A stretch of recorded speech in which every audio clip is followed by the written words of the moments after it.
Welcome to Everyday Equity, Everyday Ways to Make a Change, the show that brings real conversations about fairness, compassion, and progress into our everyday lives.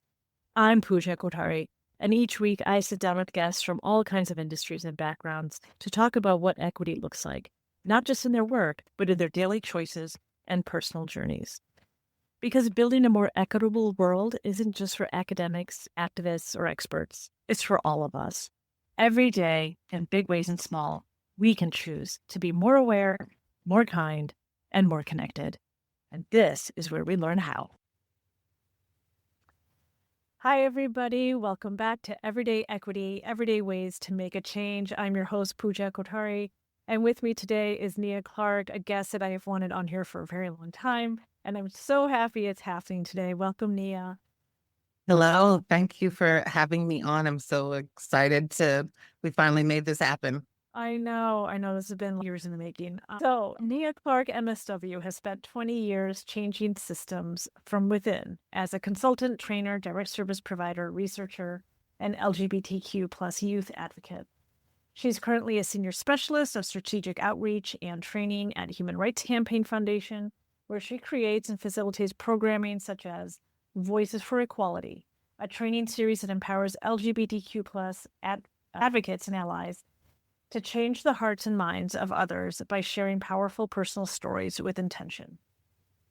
She was additionally a contributing author to Oxford University's 2022 textbook publication, Social Work Practice with the LGBTQ Community, The Intersection of History, Health, Mental Health, and Policy Factors, second edition.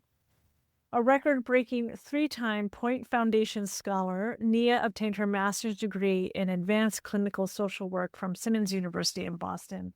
Nia, I'm so happy to have you here. And I remember actually the moment that I got an email from Ted Farley introducing us, which was almost 5 years ago. Yes. And we were both involved in Point Foundation. So actually, let's start there. I want to get all into HRC, but I want to start with Point Foundation and how we were both involved with it. So I was there as a mentor, and Ted was the CEO at that time, I think, or maybe COO. Yes, I believe was the COO. Yeah, Chief Operating Officer. And then you two knew each other from Point. So can you tell me a little bit about all of your experience with Point Foundation? Yes, so at the time, so back in 2017, I was running a mentoring program in Los Angeles at the Los Angeles LGBT Center. The program was called LifeWorks, and it was one of the very few LGBTQ plus mentoring programs for queer, questioning, and ally youth ages 24 and under. And so I decided to have a summit for young people, an educational summit, and invited Point Foundation to come and present on a new scholarship that they were offering to young people. And actually, there was no age requirement. So they came, Ted Farley came, Darren Wilstead actually came and presented to the youth on Point Foundation's brand new community college scholarship program. And the young people were really excited.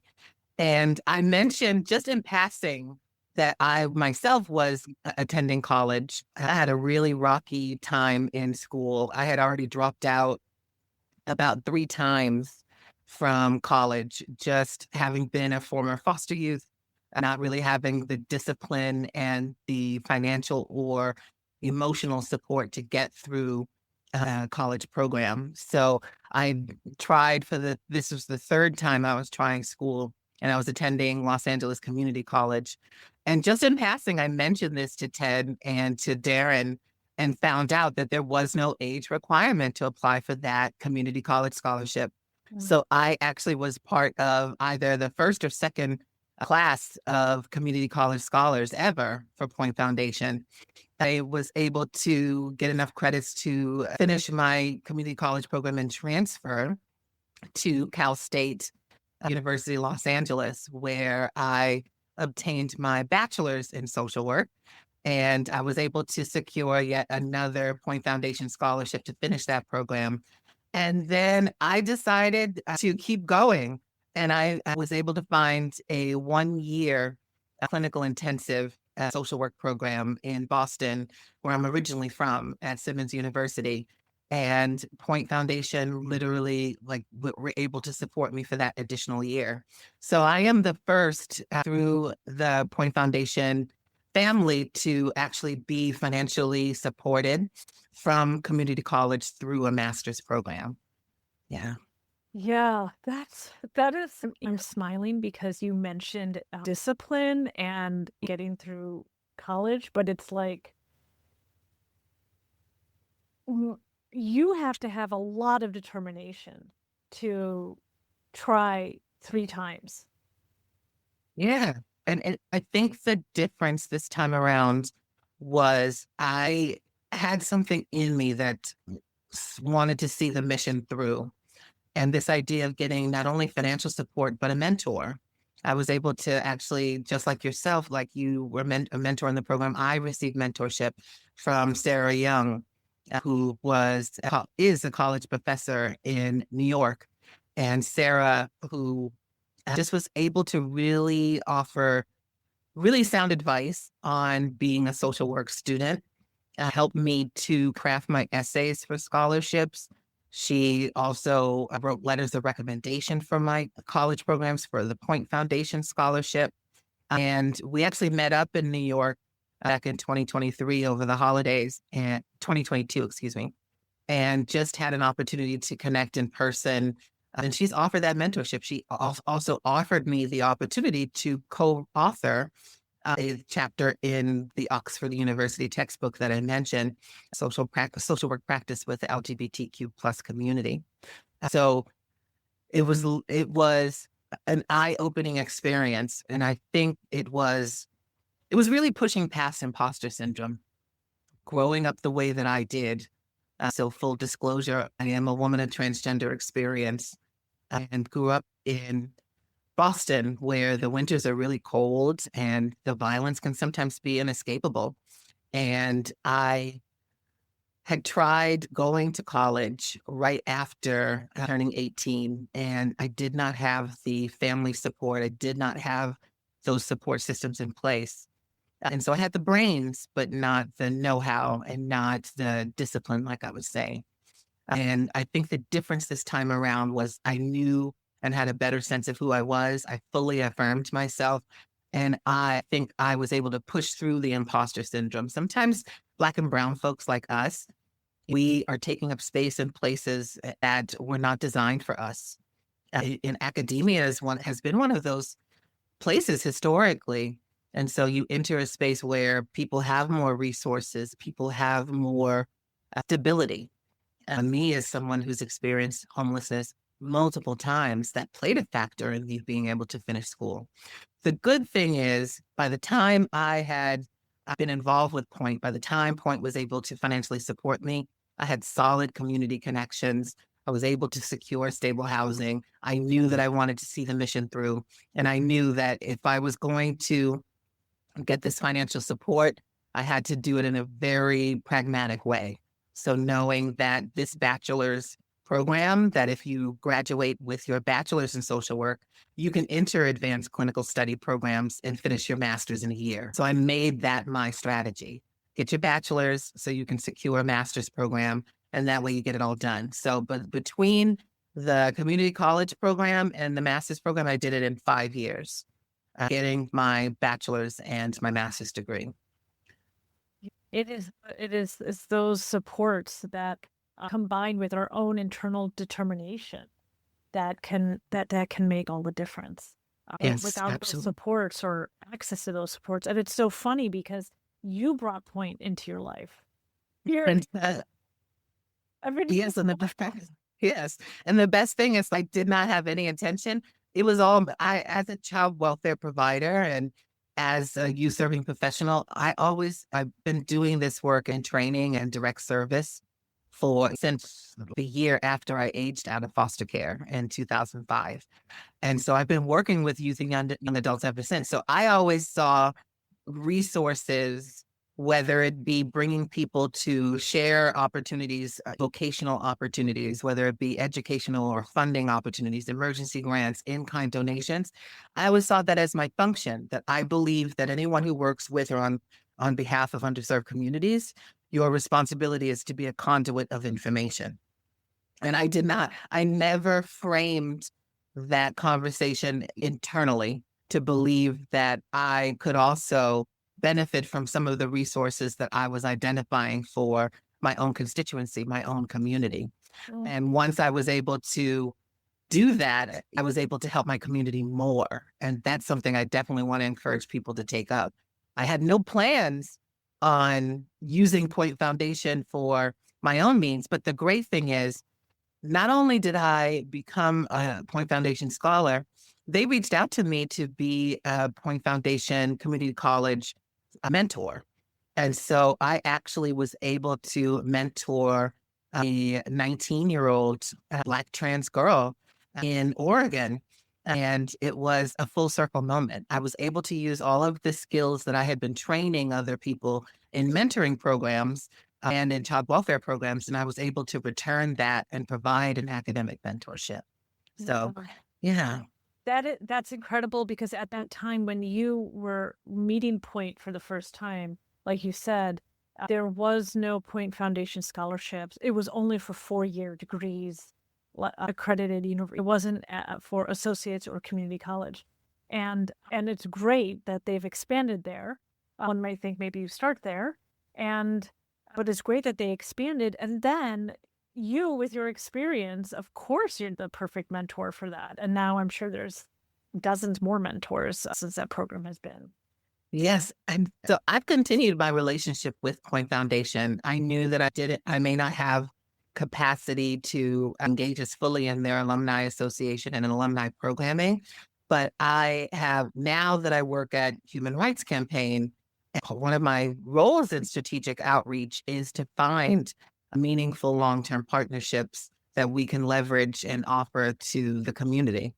And so we have continued to partner. So I have actually helped to plan their national leadership conferences. I've attended their national leadership conferences. I've delivered workshops at their leadership conferences.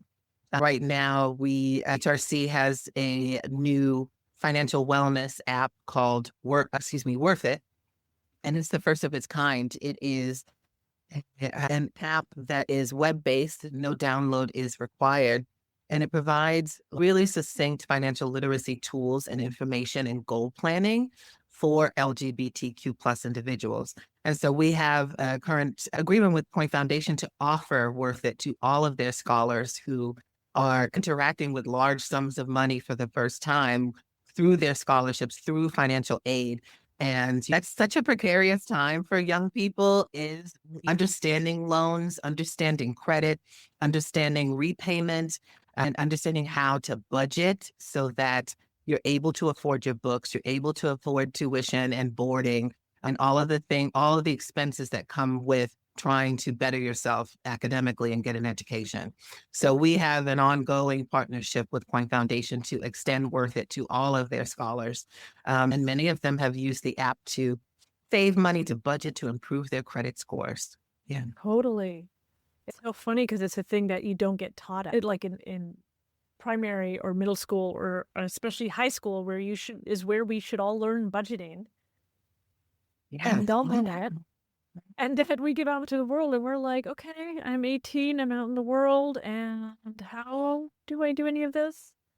I want to loop in right now your piece in The Advocate, which talks about that open mic night that you went to.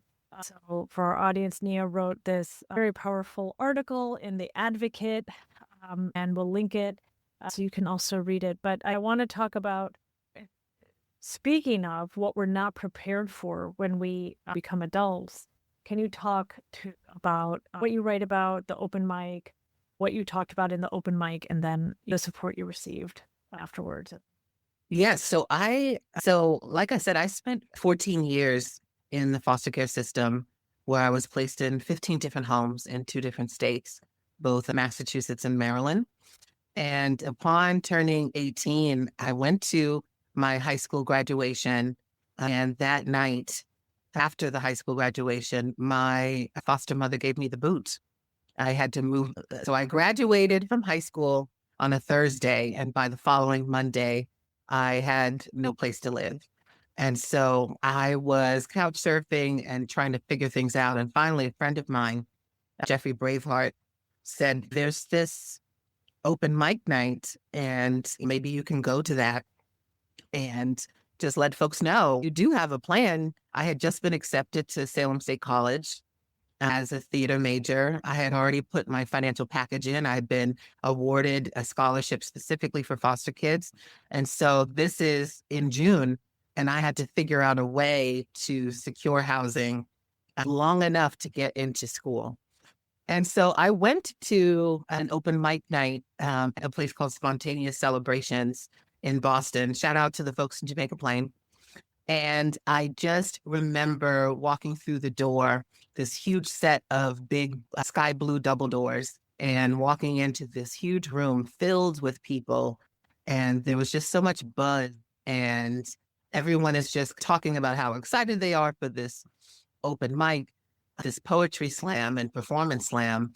And I walked up and I saw a list, and I believe that were already 6 people in front of me on the lineup. And so I wrote my name down, and I just kind of sat there. And this had not been my first. Well, actually, no, this was one of the few story slams or poetry slams or slams that I'd ever been to. And I was used to attending and seeing people perform. I had performed myself. But this night, I knew that I had to secure a place to live, or I was going to have to sleep on the street or find somewhere warm to stay. And so they called my name, and the room went blurry, and I got up on stage, and there was just this sea of faces just waiting to see what I had to offer. And I said, my name is Nia Clark. I'm 18 years old, and I am homeless. And the room just fell completely silent. And at that point, I wondered if I was making a mistake by saying this. And I felt so naked and exposed. But I decided to keep going. And I said, I just got kicked out of my foster home by my foster mom. I just graduated high school last week, and I got into college. And I just need a place to live. I have nowhere to go, and I need to figure out housing for the next 3 months. And I said, I will do anything. I will cook, I will clean, anything that I can, but I have a vision for myself. I know that I have a future for myself. I just need to get a place to live for the next 3 months. And if you can help me in any way, shape, or form, I really appreciate it. And just remember hanging the microphone up and feeling this wave of shame, and all the people that had been staring at me, I really couldn't look them in the face. There's a kind of vulnerability it takes to admit to a group of complete strangers that me, a Black trans teenager, has no place to live. And I am relying completely on the queer community, the allies in that space, and the kindness of strangers to help me. And visually, I'm just this Black kid, and nobody had to speak up. Nobody had to offer any help. But anyways, I tried to get to my seat as quickly as possible because I couldn't look anybody in the eyes. I felt like I actually wanted to leave, but I ended up sitting right next to Jeffrey, my friend, who brought me there. And as soon as I sat down, to my astonishment and complete genuine surprise, people started getting up out of their seats, and they had these little pieces of paper. People just were coming up to me with little pieces of scraps of paper with their names and numbers, the dates on them as well, and said, I can't offer you much, but you can stay at my place for a couple of days, or I am going to be leaving the country for this whole month, and I was going to sublet my place, but you can stay there. Or I'm house sitting. Would you like to house sit with me? I don't have much. You can sleep on the floor. Or if you need food, let me know. And it was just, my hands were empty when I sat down, but By the time I had finished those conversations, I had these two hands full of just opportunities and housing. And it was a very difficult 3 months to put all of that together. But after that 3 months, I was able to start my freshman year at Salem State. But that experience was, after I went through that, and came out on the other side, I realized that that vulnerability and my ability to tell my story is what changed my future. As someone who has engaged in survival sex work, as someone who did not grow up with legal parents for most of my childhood, it was very hard to depend on strangers, but I had to push through that discomfort in order to have those needs met. And I ate a lot of different kinds of food. I went to food pantries. I have had to live on powdered milk and powdered eggs. That summer was really tough, but it taught me so much about myself, and it taught me survival in a very different way. It was one of the first times where I knew I didn't have as much control over my life, but I did have control over my narrative and my story, and that I was able to use that story to not only change my life, but change the lives of others. And so now the big connection to that is when I wrote that piece for The Advocate, it was on the heels of also writing storytelling training. At Human Rights Campaign, one of my biggest projects there is a training called Voices for Equality, moving hearts and changing minds through storytelling. And originally, the structure of the training was to provide some tools on the impact of storytelling, the importance of storytelling right now to effectuate change and to speak to the injustices, to disrupt false narratives about Black and Brown folks, about trans folks, about women and femmes. And so I wanted to figure out a way to provide this opportunity for folks to not only practice and build upon the stories they already have, but be able to share them in an immediate, real-time way. And so a part of our training now is to include a slam. So once people finish our training, we provide them with a story slam opportunity so they can actually get up on a stage in front of a mic, just like I did when I was 18, and share and have that vulnerability and be able to receive community support in real time. It's not only getting to practice, fine-tune their stories, but share them in a community and get some real-time feedback and support. Yeah. Even the way you tell, you're perfect for this. You're perfect in so many roles that you already have. But storytelling is a serious business. And the way you tell your own life story is so strong that it is surprising that you touched so many people that night. And even the way that you tell that story now, it's no surprise that you're in charge of Voices for Equality and Human Rights Campaign, because the art of storytelling can transform our understanding of we are all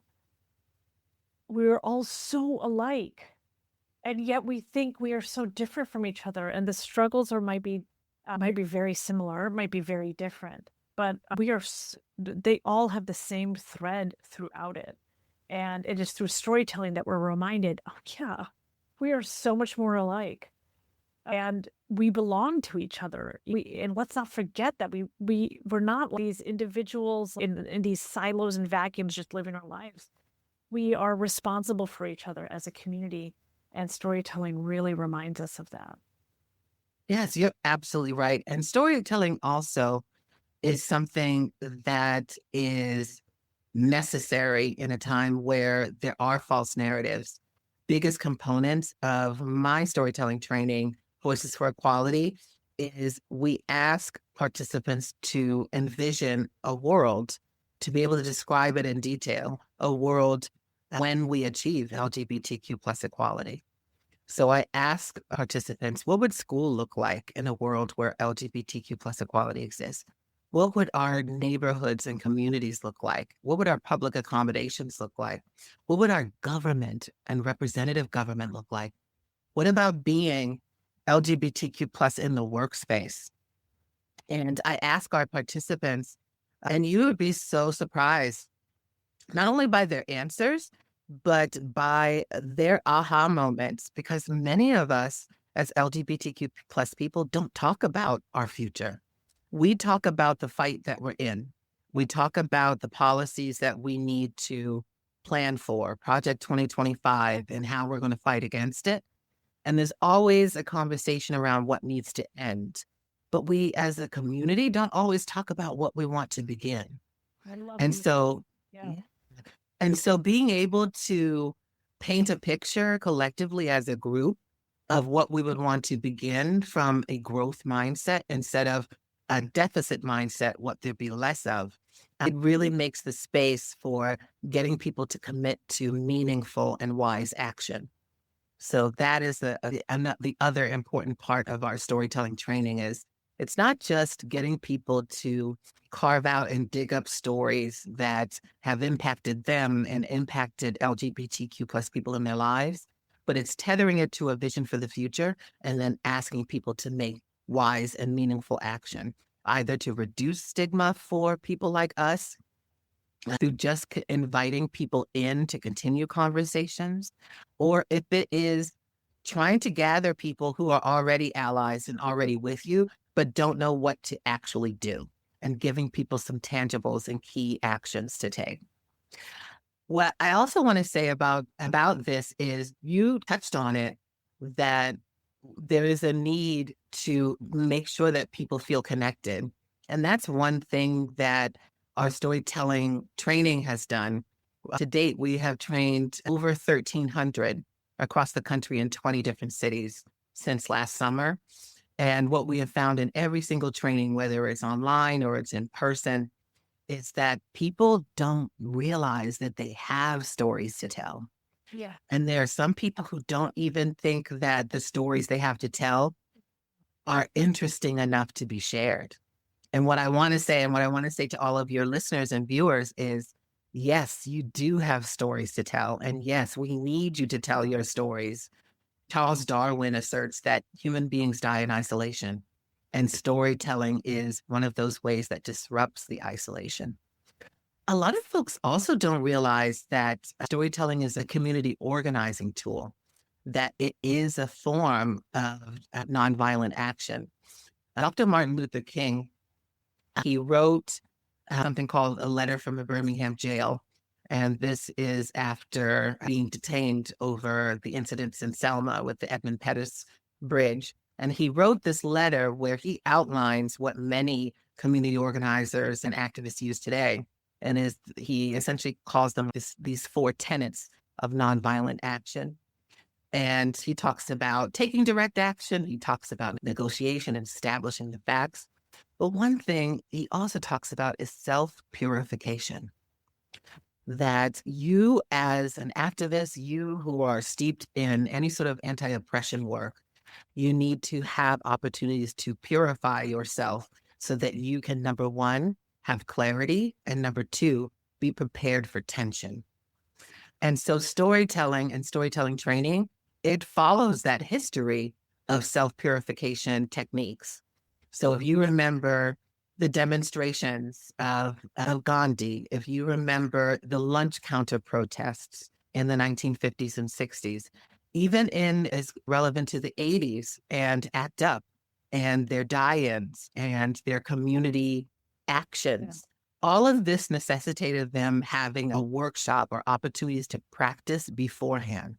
So for instance, with the lunch counter protests, you would attend a workshop through SNCC or through other Black activist groups, and you would have to prepare for the tension. They would throw food at you in these workshops. They would call you racial epithets in these workshops. They would help you to be able to self-regulate because they knew the tension that you were going to experience in the community. The same thing with ACT UP and these other community organizers and activist groups. And so Our storytelling and storytelling training is a form of self-purification. It's number one, getting clarity on what kind of stories you have and what kind of stories and messages are important to you, but also being prepared for the tension. Because right now, storytelling is happening in our state legislatures, in school council meetings and board meetings, but stories are also happening in our employee resource groups. Stories are also happening at the kitchen table, at our dining tables. Stories are happening at these protests, the No Kings protests and rallies, demonstrations. Storytelling can happen in any of those places. And my goal is making sure that if you tell your story, that you do some self-purification, that you get clear, that you practice with your story, and also prepare yourself for the tension internally and the tension that may come up when you tell your story. Yes, yes. It's the self-discipline of being your own container for your own experience and also being able to tolerate any pushback or tension that comes from showing your container and showing your story to others. Yeah, Absolutely it right. was so beautiful how you said that. And storytelling as a form of activism is the title of today's podcast.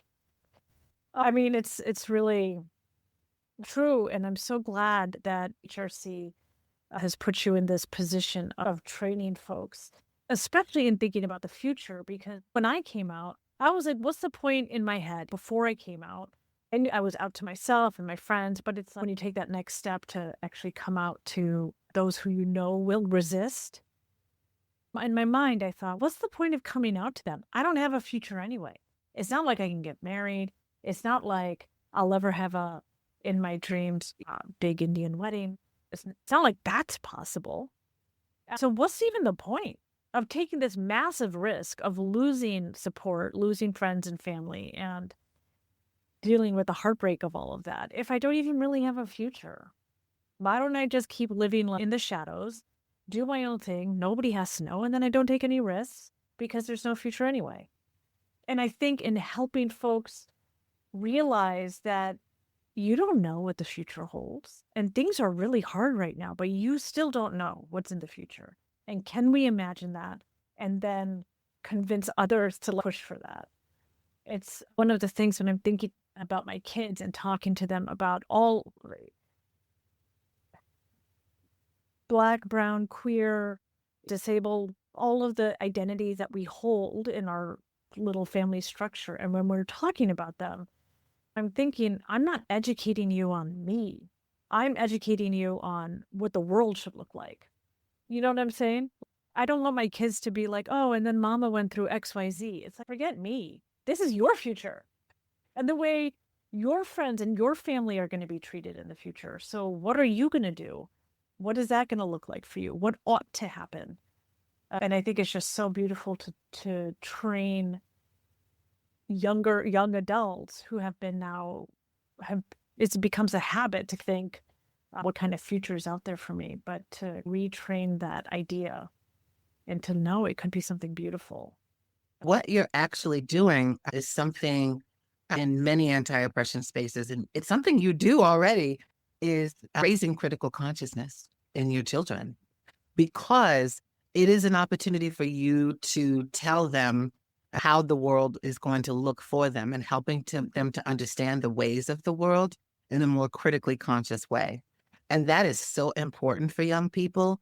I think of like my experience in like the foster care system, or even working with so many young people.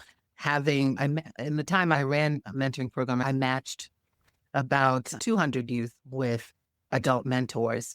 And one of the primary goals is always helping those young people to understand why they are here, why they exist, to really make meaning of their lives, which is what you're talking about, to understand why things have happened to them.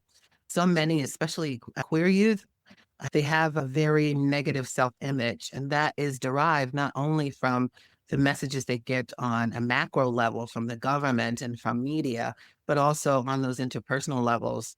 And that creates minority stress, specifically sexual and gender minority stress in them, And that's where we see those negative outcomes, the internalized transphobia or biphobia or homophobia.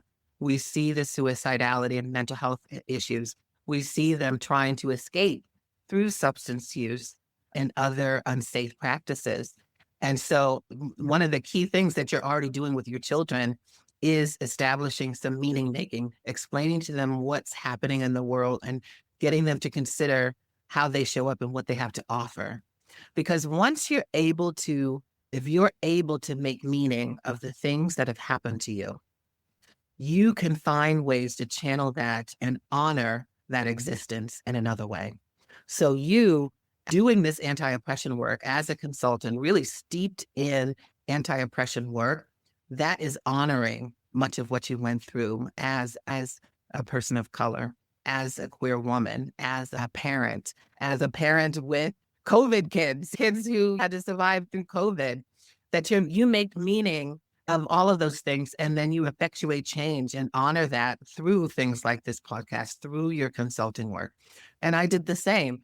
I made meaning of my experience in foster care. I figured out why those things happened to me, and I figured out a way to not internalize and blame myself for the rejection and how long I was in that system. And I honor that experience now by getting my master's in social work, by returning to this work, by offering trainings and working back up with my community. So beautifully said. One other thing I want to just say is when you were talking about coming out, it reminds me of something that I talk about with adults and young people in training, is that you could consider their coming out is just one aspect of the LGBTQ plus experience. And it doesn't happen just once. It happens in phases. It happens many times throughout your lifetime. And there are different ways to consider it. I was just on a plane and someone asked me what I did for a living. And I had to make a decision there to whether I wanted to mention Human Rights Campaign and LGBTQ plus inclusion. And so a language that I offer to you, to your listeners, is you can come out, yes, but you can also invite people in to know who you are. Know that your queerness and your outness is something that belongs to you. And you can, like many trans folks, like many queer folks, decide who you want to invite in. So coming out is just one aspect, but you're really inviting people in to know who you are, who you love, how you show up in the world, and also how you want to be honored as a queer person.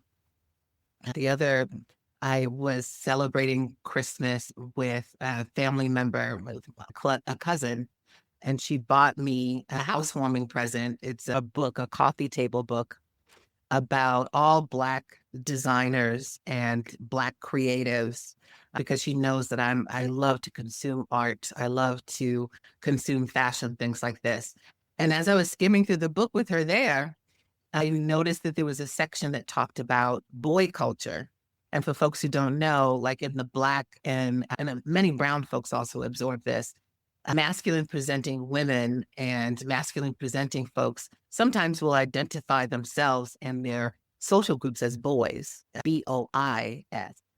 And so it is keeping in tune with stud culture, but also giving people a way to describe their relationships to others and how they describe their gender expression being a part of the social groups they're in. And I was telling my cousin about this to share how Blackness and intersectionality show up for the queer and trans people like me. And her question was, why does everybody need labels? It seems so unnecessary. And I tried to explain to her, it's not so much about keeping up, it's about keeping open. You don't have to keep up, you just have to keep open. This is the way that these Black people show up in the world and have the intersecting identity of queerness. They describe their groups, their social groups, as boys, just like we hang out with our girls, just like there are different names for a grandparent. There's Nana, there's Jima, there's Nan, there's Medea. There's all sorts of ways that we describe our relationships to others that respect how those folks want to be honored when you talk about them. And the same is true for our community. So it's twofold. It's not only figuring out that you can invite people in, but also remembering, like, when you invite people in, it's really letting them know how you want to be honored and how you show up in the world in an intersecting way. Yeah, yeah, absolutely. I've also been met with this comment, why do we need labels at all? And it's funny because it only comes up in one context. But we use labels for everything, or similarly. Why do we need pronouns? Why do we need queer education? Why do we need, it's all white supremacy. And white supremacy has its labels, and we use them without thinking twice about it. So do you really want to get rid of all labels, or do you just have a misunderstanding of the importance of just naming things? It's like, Also, there are labels that non-LGBTQ plus people create to Of describe course. our community. And so I would rather you Yeah. use the labels that I come up with as opposed to the labels that you come up with. I work with a lot of Gen Zs and Gen Alphas, and they are introducing to me some of the coded language that cisgender heterosexual people are using to describe queer folks, especially folks who are assigned male at birth. So this idea about being sassy, sassiness, or someone said the other day that that a fruit fly.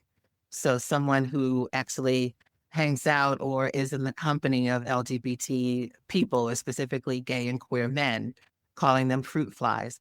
Zesty is a big one. Describing people, especially men, as zesty. These are all very coded ways. And we used to hear things like, back in the day, like fag hag or other fruity or little sugar in the tank. And this is just a continuance of that, but in Gen Z and Gen Alpha language. Yeah. And so if many people are able to adopt that language, I would rather give them language that comes from me, that is more respectful and honors me. It's like, you don't have to understand, but please respect. And then the other thing about that is people have been swaggerjacking Black and brown queer women's language forever. Like much of the lexicon that is in our everyday culture now about spilling the tea and shade, all of that comes from Black queer women, Yep. from brown queer women, and specifically trans women in Black culture. Yep. So when you talk about here's the tea or very mindful, very demure, this is lexicon created by the queer community, and even more specifically queer women.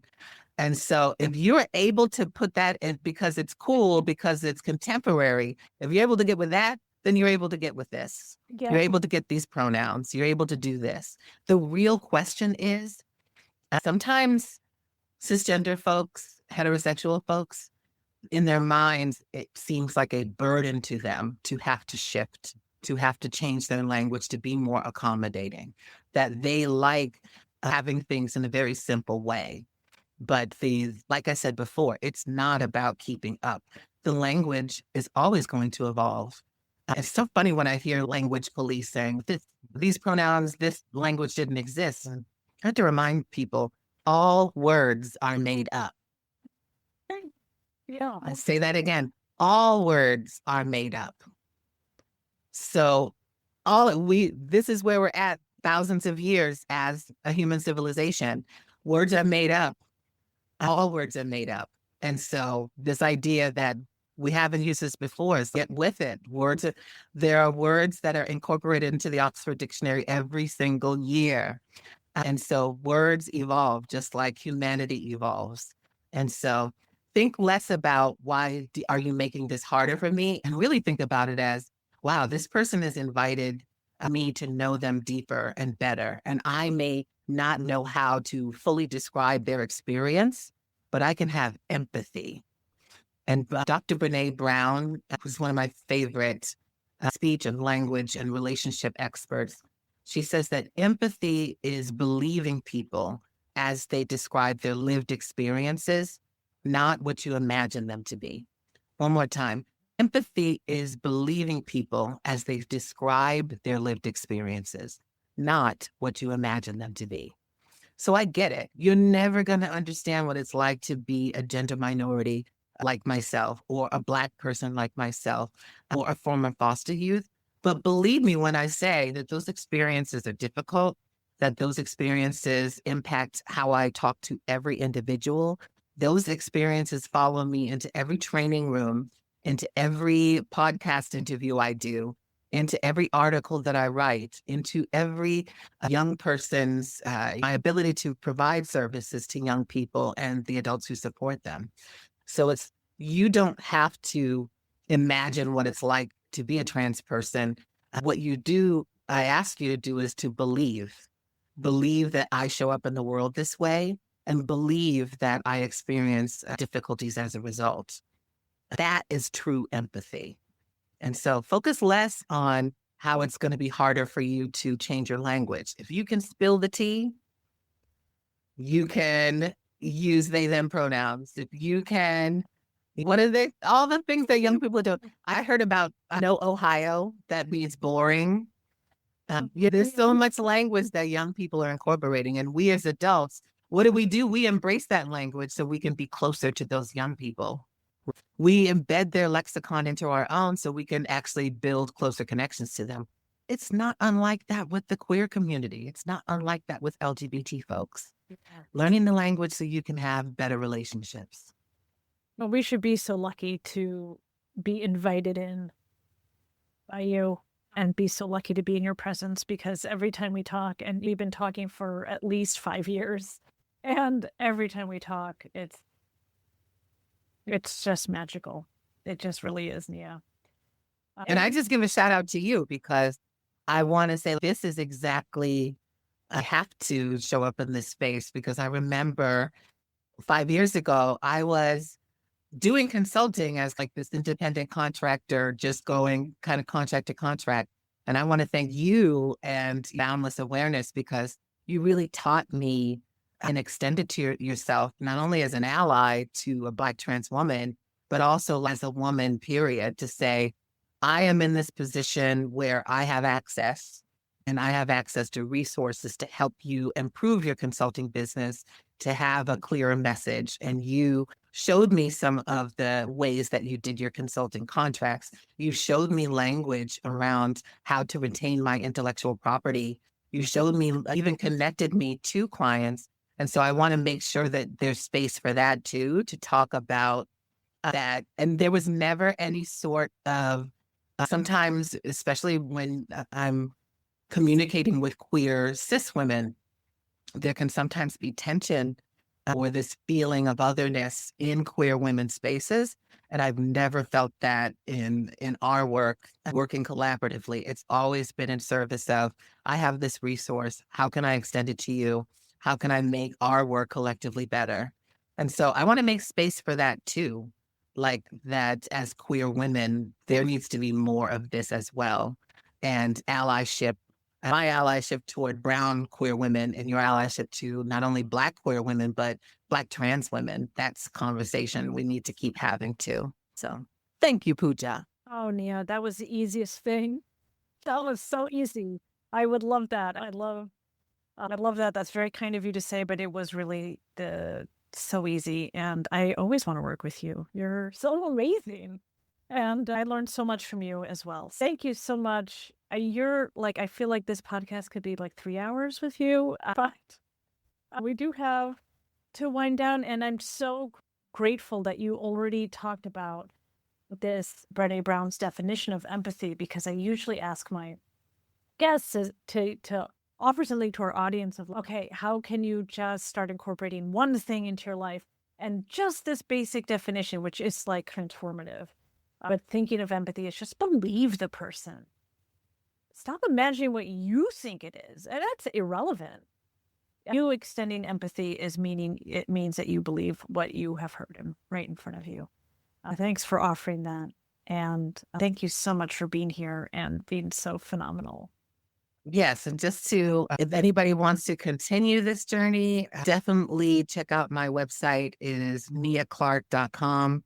Clark has no E. niaclark.com. If you want to actually take a look at some other content and get in touch with me. And if you are interested in storytelling and possibly getting some information around storytelling, visit niaclark.com. And I also want to really promote our financial literacy app. Like I mentioned before, HRC's new financial wellness tool. It is Worth It.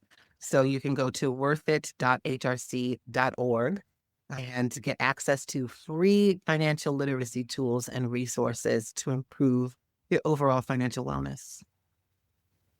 Brilliant. Also brilliant that you got niaclark.com. How did you finagle that? That's awesome. I don't even know. I don't know. There's more than one Nia Clark. There's actually a few of us out there, but nobody had taken up that domain, so it's mine. Phenomenal. Let's end with the quote that's on your website. So you go to niaclark.com. Also check out the Human Rights Campaign and the storytelling, and just get involved. It's so great. Let's end with this quote. Your quote by you on your website: "I am a soldier in the ongoing fight for justice, equity, and inclusion. My weapons are intersectionality and lived experience. My armor is love." Love that quote from you. Brilliant. Nia, thank you so much for your time. And let's connect offline so I can learn some more vocabulary. Thank you so much for having me.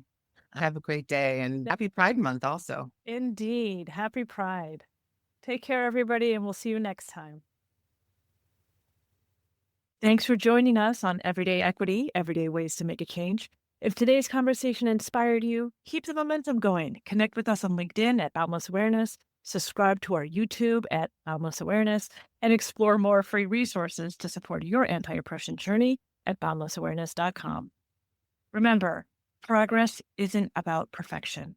It's about showing up every day with curiosity, compassion, and the courage to do a little better. I'm Pooja Kothari, and I can't wait to keep learning and growing with you right here on Everyday Equity.